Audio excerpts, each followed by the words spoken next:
occasione del Giubileo della Speranza, indetto da Papa Francesco per l'anno 2025, la diocesi di Mantova ha scelto la Basilica di Sant'Andrea come sua unica chiesa giubilare.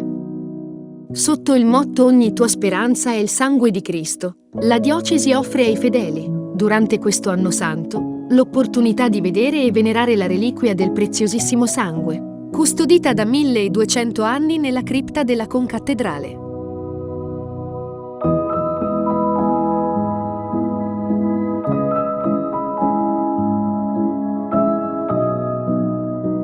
Per celebrare la circostanza, il Museo Diocesano, oltre a predisporre un percorso storico-artistico che guiderà i visitatori attraverso alcune testimonianze permanenti del culto, ha realizzato presso la Sala Rossa una mostra di opere in gran parte inedite, strettamente legate alla venerazione della reliquia.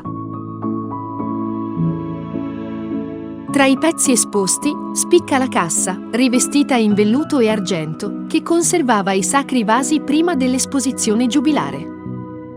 Accanto ad essa, i modelli in bronzo realizzati da Giovanni Bellezza prima delle fusioni in oro, e una piccola cassettina contenente una porzione di reliquia, un tempo appartenuta a Margherita Gonzaga, proveniente dal monastero di Sant'Orsola da lei fondato.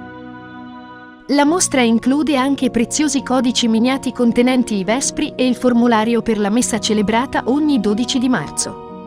Tra i documenti storici, un importante carteggio con lettere autografe di Antonio Canova, che garantì la qualità delle statue raffiguranti la fede e la speranza, realizzate per l'altare della cripta.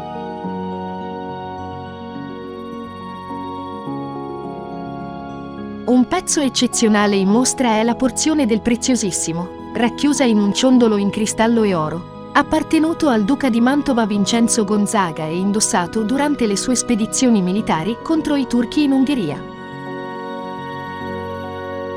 L'esposizione si arricchisce infine di una nota contemporanea, grazie all'opera dicotomia, recentemente donata alla diocesi e alla provincia di Mantova dall'artista Marcello Ghirardi Paganella. Per facilitare la visita, il Museo Diocesano mette a disposizione sul proprio sito un vademecum del percorso e un catalogo dell'esposizione.